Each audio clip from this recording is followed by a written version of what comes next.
Guys and welcome back to my channel. इससे पहले के पार्ट में हम लोगों ने देखा था कि लैनवांग जी की सारी रात से करवटें बदल में रह गई और सपनों में वो वेओशान के खोए रह गया।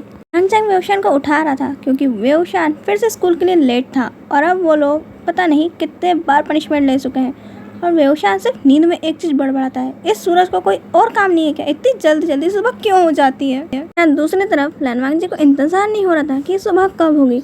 लैनवांग जी तो सूरज को ही कोस रहा था कि ये सुबह थोड़ी जल्दी और क्यों नहीं हो सकती। ये रात से इंतजार कर रहा था कि कब सुबह होगी और कब लैनवांग जी वेओशान से मिलने के लिए भागेगा। यहाँ पे सुबह होने का नाम ही नहीं ले रही थी। ऐसा लग रहा था कि टाइम अपनी जगह पे ही पॉज मार गया हो।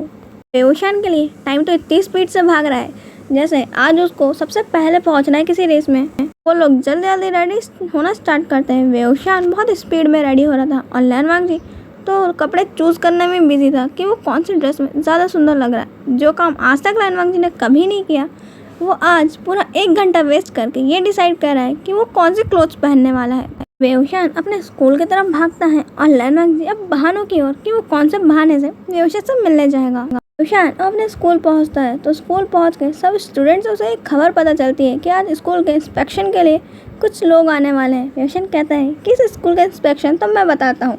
वेओशान अपने स्कूल को बताना स्टार्ट करता है कि बाहर से ऐसा दिखता है कि कोई टेम्पल होगा और अंदर से भूत बंगला दिखता है कि सारे दीवारों पे क्रैक आके रखे हैं और ऐसा लगता है कि यहाँ पे इंसान के बच्चे नहीं घोस्ट के स्पिरिट्स आती होंगी पढ़ने के लिए। वेओशान बताता है यहाँ के टीचर्स और भी अजीब, एक का नाम भूतनी है, एक का नाम चुड़ैल है, एक का नाम hottie shotty, I don't know, इतने वियर्ड नेम्स, और एक का नाम गोलीला जो खासकर मैंने ही रखा है, और one teacher who is zombie.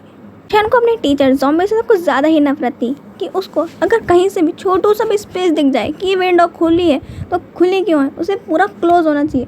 वेओशान को ये डाउट है कि इंसान भी है या नहीं, उसकी टीचर ऑक्सीजन के बिना कैसे जी सकती है, ये सच में एक ज़ॉम्बी है। वेओशान सबको बता रहा था और सब लोग हंस रहे थे वेओशान की इस बात में और तभी वहाँ पे ज़ॉम्बी की एंट्री होती है। सब लोग शांत और वेओशान जो डेस्क पे बैठा हुआ था वो जल्दी से उतर जाता है और पूरी क्लास में सन्नाटा, ऐसा कि यहाँ पे कोई चुड़ैले डायन आ गई हो। वो ज़ॉम्बी आके उन्हें कहने लगती है कि मेरे क्लास के सिर्फ 2 रूल्स हैं, पहला यहाँ डिसिप्लिन होना चाहिए और दूसरा कोई भी गलत ड्रेस में मेरे को दिखना नहीं चाहिए, वरना मैं तुमसे 100 बार वही चीज़ लिखाऊंगी कि तुम कभी भी गलत ड्रेस में नहीं आओगे। ज़ॉम्बी का फेस पूरा हार्टलेस था और जैसे ही वहाँ पे इंस्पेक्शन वाले टीचर्स आते हैं वो तो इतनी चेयरफुल और हंसते हुए बातें करने लगती है कि क्या ही कहने। सारी क्लास अब सदमे में जा चुकी थी कि ये वही ज़ॉम्बी टीचर है जो अभी हम पे ऐसे भड़क रही थी जैसे सारी गलतियाँ तो दुनिया की हमने ही की थी। और वो इंस्पेक्शन करके वहाँ से चले जाते हैं और यहाँ पे हमारा लैनवांग जी तो तरीके ढूंढ रहा था कि वो ऑफिस से भाग सके क्योंकि उसके असिस्टेंट्स और उसके ब्रदर उसका पीछा ही नहीं छोड़ रहे। आज तो लैन चैन ने कसम खा ली थी कि वो लैनवांग जी को पीछे छोड़ने ही नहीं वाले। लैनवांग जी जब भी ट्राई करता कि अब वो अकेले यहाँ से निकल सके, लैन चैन उसको कहते कि उसे ये मीटिंग है और वो काम है। लैन चैन को लैनवांग जी को परेशान करने में बड़ा मज़ा आ रहा था कि देखो तो लैनवांग जी आज कितना ज़्यादा मर रहा है वेओशान से मिलने के लिए और उसका फेस तो ऐसा हो गया है कि अब पीछे छोड़ भी दो। बट लैन चैन ने तो आज पक्का तय कर गए थे कि आज पूरे दिन वैसे ही परेशान करने वाले लैनवांग जी को। यहाँ पे वेओशान और उसके फ्रेंड्स आज डिसाइड करते हैं कि वो लोग वेओशान के घर पे स्टडी करने वाले हैं। वेओशान के घर पे जैसे ही वो सबके सब पहुँचते हैं उन्हें मालूम चलता है कि मैडम यू आज घर पे नहीं है और वहाँ पे उन्हें एक वॉइस मेल भी मिलता है जहाँ पे मैडम यू वेओशान को और यांगचैंग को उनके काम बता के गई हैं कि उन्हें घर आके पहले क्या क्या काम करने हैं। उनके लिए बर्तन पड़े हुए हैं सिंक के अंदर, पहले जाके मांजो, घर को क्लीन करो, उसके बाद ही कुछ करना। यहाँ पे यांगचैंग और वेओशान को दोनों को ही कोई काम करने का मन नहीं है। यहाँ पे यांगचैंग सोच रहा था कि अब वो क्या करे। वेओशान उसके कान में कुछ कहता है जिसके सुनने के बाद यांगचैंग और वेओशान की फेस की स्माइल इतनी ज़्यादा ही डरावनी थी। इसे देखने के बाद सब लोग सोच रहे थे कि अब इनके दिमाग में क्या शैतानी आइडिया आ गया और वो दोनों ही घूर के नेहोसन को देख रहे थे। नेहोसन अब डरते हुए पूछा है कि क्या हुआ। वो दोनों कहते हैं कि शायद तू भूल गया कि 1 मंथ के लिए तू वेओशान का सर्वेंट है, तो वेओशान का ऑर्डर है कि तू हमारे बदले का सारा काम करे। नेहोसन कहता है कि मैं सिर्फ वेओशान की बात मानूंगा। वेओशान अपना और यांगचैंग का दोनों का ही काम नेहोसन को थमा देता है और कहता है कि जा तो पहले हमारा ये काम कर दे, यही तेरा ऑर्डर है। वहाँ पे सारा काम करते करते कह रहा था कि मैं डिप्रेशन में जा रहा हूँ। वेओशान कहता है कि कहीं जाने की ज़रूरत नहीं है, घर का काम कर शांति से। अब नेहोसन कहता है जांग चैंग को देखते तरफ कि मैं डिप्रेशन में जा रहा हूँ। नेहोसन की ये बात सुन के जांग चैंग कहता है कि कहीं पे भी जाना पर शाम के 7 बजे से पहले घर पे दिख जाना, क्योंकि तेरे को और भी काम करने हैं। अब नेहोसन फ्रस्ट्रेट होकर अभी फ्रेंड्स यानी कि वेनचिंग तरफ देखते हुए कहता है कि मैं डिप्रेशन में जा रहा हूँ। उन लोगों के से नेहोसन को थोड़ी एक्सपेक्टेशंस थी कि वो कुछ और कहेंगे, बट वो लोग कहते हैं जाने से पहले अपने मम्मी पापा और बड़ों से परमिशन लेकर जाना। नेहोसन इतनी घटिया जवाब सुन के ना बिल्कुल फ्रस्ट्रेट हो गया था कि ये कैसे दोस्त एक सवाल का ढंग का जवाब नहीं दे सकते। और नेहोसन को उसके सवाल का ऐसे उल्टे पुल्टे जवाब देख के सबको बड़ा मजा आ रहा था। वो लोग स्टडी करने बैठते हैं, वो भी दुनिया का सबसे खतरनाक सब्जेक्ट मैथ्स लेकर। वैनिंग और नेहोसन का डाउट आता है कि अल्फा बीटा गामा उनकी लाइफ में कहाँ से आए, इनके पास कोई और काम धंधा नहीं था क्या। और यहाँ पे वेनचिंग और जांग चैंग का डाउट उठता है कि ये जीरो उनके लाइफ का पीछा क्यों नहीं छोड़ता।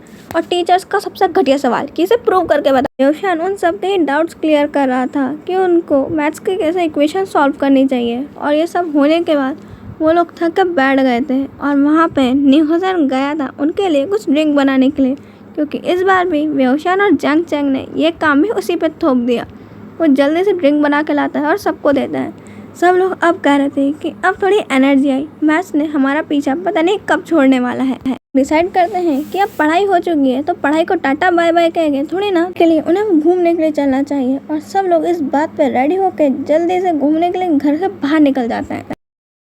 तो लोग एक बहुत ही खूबसूरत पार्क में जाकर बैठे हुए थे और वहाँ पे छोटे बच्चे जो खेल रहे थे उनके झूले पे जाके वो लोग बैठ गए थे और उन बच्चों के साथ ही मस्ती कर रहे थे।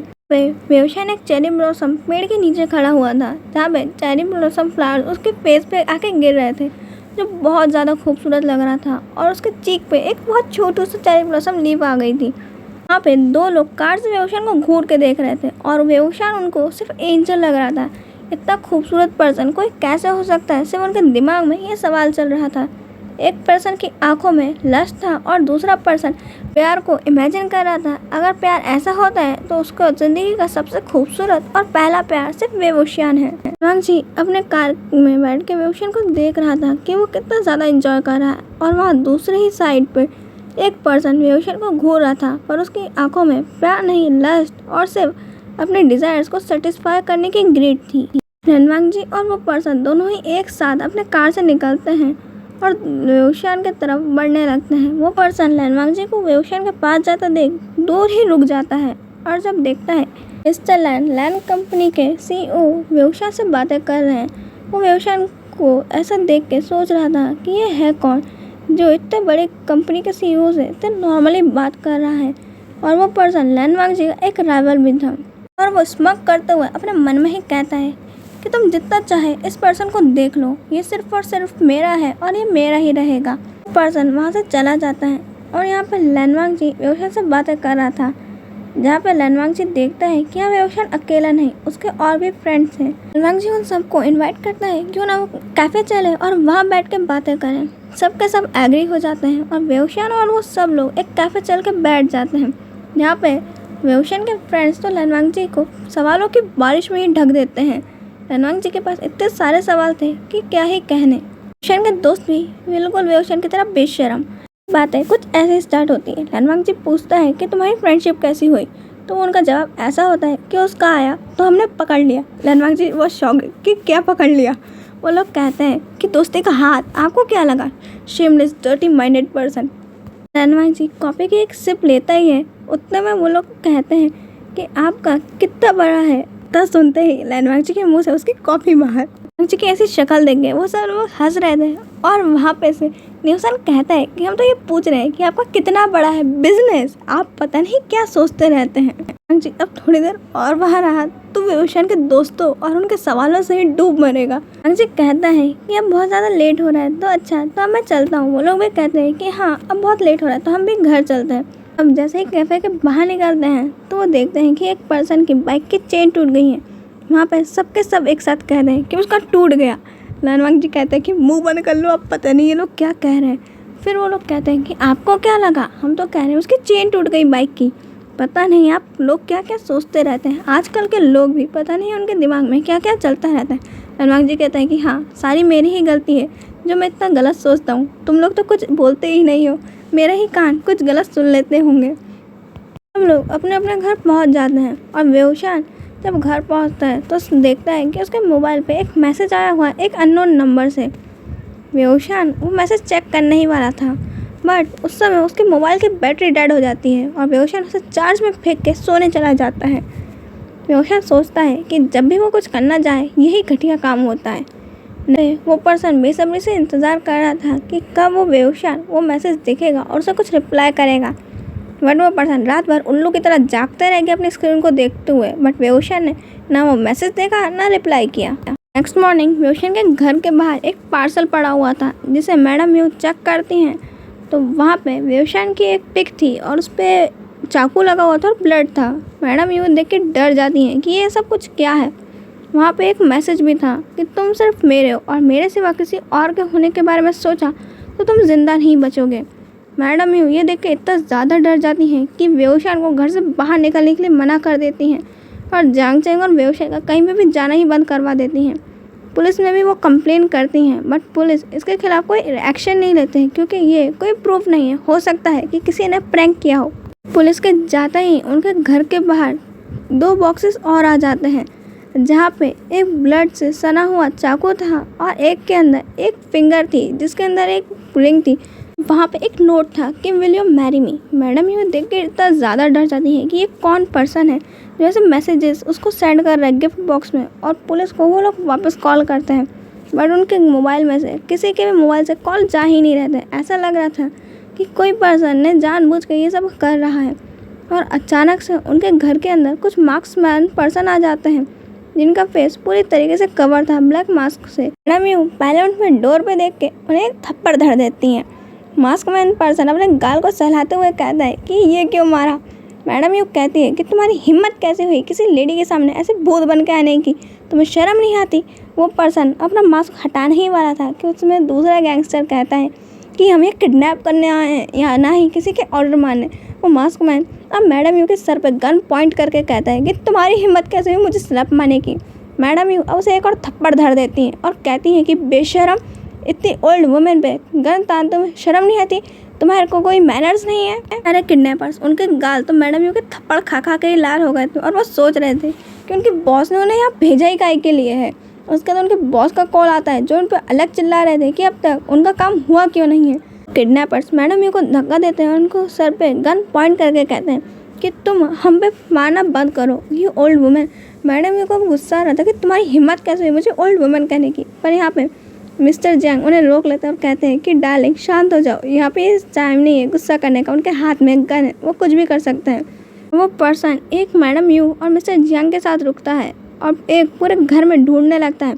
मैडम यू कहती है कि अगर मेरे घर का एक भी सामान उसकी जगह से हिला तो मैं तुझे जिंदा गाड़ दूंगी। वो पर्सन तो बड़ा संभाल के ढूंढ रहा था कि वो पर्सन को जिसे किडनैप करना है वो है कहाँ, और एक बास उसके टकराने से गिरने ही वाला था और मैडम यू उसे कहती है कि मेरा फ्लावर वास। वो जल्दी से उसे कैच करता है और मैडम यू की तरफ देख के कहता है कि कुछ भी नहीं हुआ है तुम्हारे वास को। मास्कमैन एक डोर खोलता है जहाँ पे देखता है कि वेओशान और जांग चैंग टीवी में गेम खेले जा रहे हैं। जिस पर्सन को इतनी देर से ढूंढ रहे हैं वहाँ इतने मज़े से ये लोग गेम खेल रहे हैं, इन्हें तो कोई खबर ही नहीं कि इनके घर में किडनैपर घुस गए। वेओशान के और जांग चैंग के सर के पीछे जाके वो दोनों किडनैपर गन पॉइंट कर देते हैं। जांग चैंग उसे धक्का देके हटाता है और गुस्से में कहता है कि इस बार चीटिंग करने की कोशिश करी तो तेरे को मैं छोड़ूंगा नहीं। अब वो वेओशान के पीछे जब गन ताना होता है, वेओशान उसे उठा के एक कैन की बॉटल मारता है, बेचारे का सर अलग फूट जाता है। पर्सन गुस्से में वेओशान का हाथ पकड़ कर अपने तरफ खींचता है, वेओशान को क्लोरोफिल सूंघा के बेहोश कर देता है। वेओशान बेहोश होने के बाद नीचे गिर जाता है, उसे वो पकड़ के अपने कंधों पर लाता है और एक बोरी की तरह ले जा के एक कार में पटक देता है। यहाँ पे मैडम यू, जांग चैंग और मिस्टर लैन तीनों उनको रोक रहे थे और मैडम यू के हाथ में तवा था जिससे अच्छी खासी उन किडनैपर्स की पिटाई हुई थी, बट उन लोगों ने एक गन फायर कर दी थी जो जांग चैंग के हाथ के बिल्कुल टच होकर निकली थी। और जब मैडम यू और मिस्टर जांग उसकी केयर कर रहे थे उतने में ही वो लोग वेओशान को किडनैप करके वहाँ से चले जाते हैं। मैडम यू पुलिस को कॉल करती है बट उनके मोबाइल के सिग्नल ही गायब थे, कॉल जा नहीं रहा था। अब मिस्टर लैन भागते हैं पुलिस के पास उनको इन्फॉर्म करने के लिए और मैडम यू जैंग चैंग को लेकर हॉस्पिटल जाती हैं। मिस्टर लैन पुलिस स्टेशन पहुँच के अपने बेटे के किडनैप होने की खबर पुलिस स्टेशन में रिपोर्ट लिखवाते हैं और उसके बाद वो वहाँ से जल्दी से मैडम यू के पास पहुँचते हैं हॉस्पिटल, जहाँ पे जैंग चैंग का ट्रीटमेंट होता है और डॉक्टर कहते हैं कि कोई भी ज़्यादा चिंता की बात नहीं है। वो गन बस जैंग चैंग को टच होके गई है। जैंग चैंग अपना फ़ोन मांगता है बट वहाँ पे वो लोग फ़ोन लाना भूल ही गए थे, तो जैंग चैंग उस नर्स के फ़ोन से लेकर चैन को कॉल करता है और कॉल करके बताता है कि उनके घर में किडनैपर आए थे जो वेओशन को किडनैप करके ले गए हैं। लैंस चैन घबराते हुए पूछते हैं कि अब वो ठीक है। जैंग चैंग गुस्से में कहता है कि मैंने कहा मेरे भाई को किडनैप करके ले गए और तुम्हें ये पड़ी है कि मैं ठीक हूँ या नहीं। तुम्हें मेरी आवाज़ से मालूम नहीं चल रहा है कि मैं ज़िंदा हूँ और तुम जाओ और कुछ भी करो, मेरे भाई को बचाओ।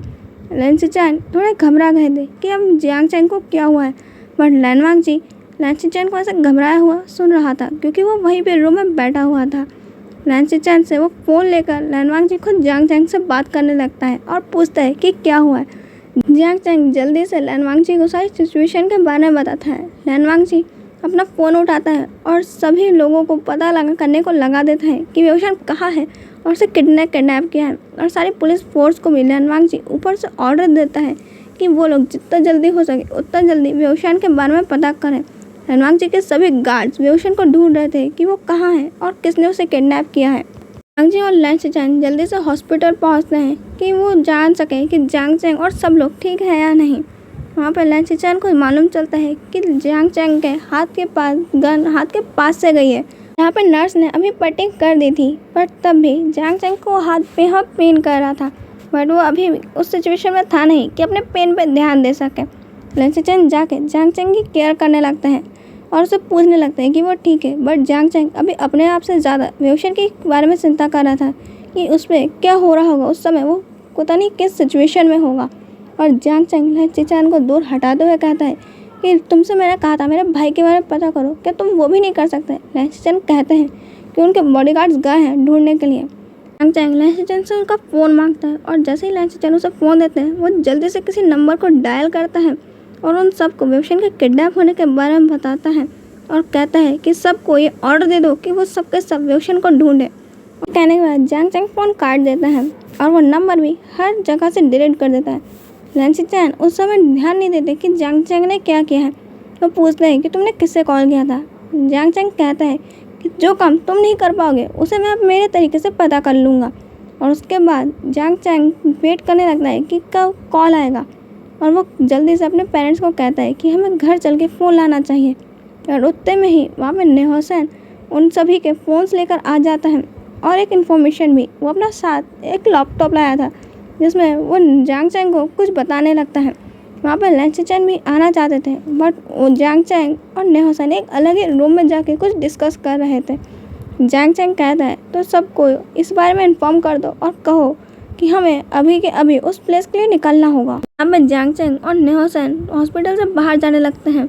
जैंग चैंग अपने मदर फादर को कहता है कि वो किसी इम्पोर्टेंट काम के लिए जा रहा है, हो सकता है इससे वो वेओशन की जगह ढूंढ सके कि वो कहाँ है।